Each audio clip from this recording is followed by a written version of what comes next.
என்ன? எலக்ட்ரோமேக்னெட்டிக் ஃபீல்டில் வச்சு ஏசி டிசி டு ஏசி மாற்றி எலக்ட்ரோமேக்னெட்டிக் ஃபீல்டுனால அந்த பல்பு அந்த பல்பு ஏசி டிசி ஏசியை மட்டும் எரிய வைக்கிறது. எப்படி மாற்றிருக்க?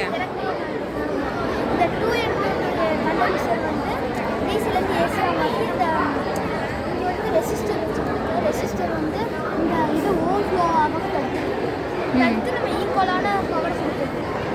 ஈக்குவலாக பவர் கொடுக்குதா? கரண்ட் எதுலேருந்து போகுது? கரண்ட் 9 வோல்ட் பேட்டரி வச்சு